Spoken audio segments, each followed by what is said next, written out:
Hi, third graders, it's Mrs. Zetterholm. We are going to be doing a lab today, and you are going to need to find some of these items at home so that you can complete it with me. You are going to need these things. Let me show you. You're going to need a ruler that has centimeters on it. You could also use a measuring tape, or if you have a meter stick like I do, you could use that. You're going to need something long and flat. Like I could use a huge book that's like a hardback. You're not gonna wanna use a soft one.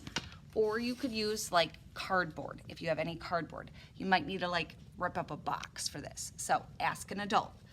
The next thing you're going to need is a toy car. This can just be a Matchbox car.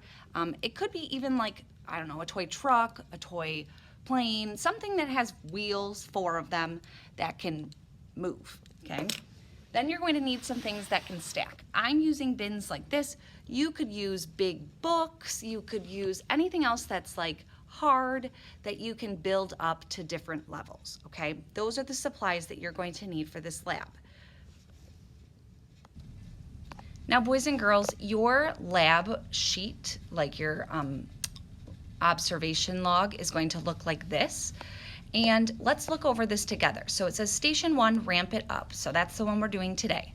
Our question is, how does the height of a ramp affect the distance a toy car travels when going down the ramp? So that basically is saying, how does the height of the ramp affect the distance? So if the ramp is really short, how far will the car go? If the ramp is like a little bit higher, how far will that car go? And if the ramp is a really steep, tall ramp, how far will that car go? So we're going to do some different tests on this today. Our plan is written for you, so you don't need to add anything there. I will read it for you now. The plan is I'm going to make 3 ramps with different heights. So that's what you're doing today. You're going to roll the toy car down each ramp, then measure the distance that that toy car travels. So you can see there's a table below, and it has trial 1, trial 2, trial 3, and then height and distance. So for trial 1, you guys are going to make a really short ramp, meaning your base of the ramp is going to not be very tall. Trial 2, you're going to make it a little bit taller, so like medium height.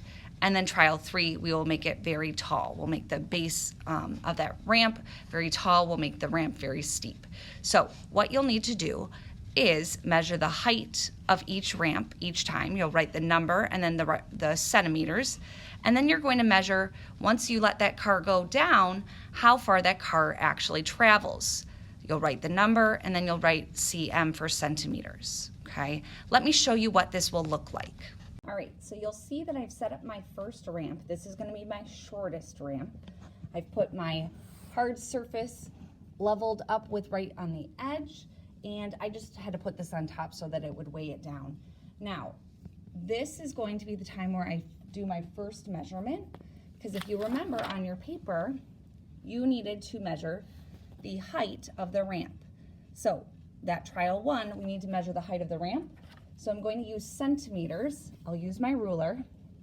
I will line it up and I will measure. So mine measures to about 12.5 centimeters.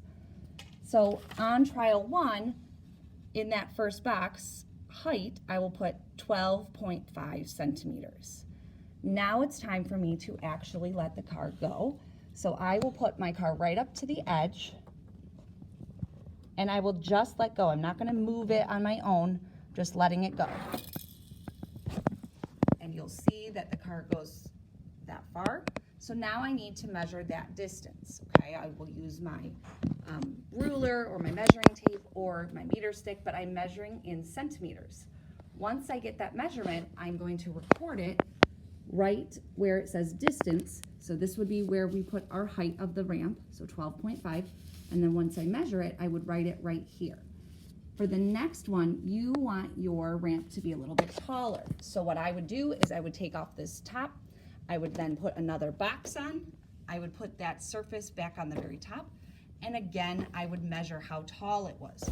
That measurement would go in the second box, something centimeters. And I would again let the car go and see how far it rolls for. measure that distance. The third time is going to be the tallest ramp. So you're going to add another box or another book, and that time you're going to measure it again. You're going to write it here. So it should be smallest number, next smallest number, biggest number, because this is the highest your ramp should be. And you will let the car go and see how far that car actually goes. Now, if your car like gets stuck on a rug or if it falls over to the side, you can try it again, but you should just probably be okay with just doing it one time each, as long as you have a flat, smooth surface for that car to move onto.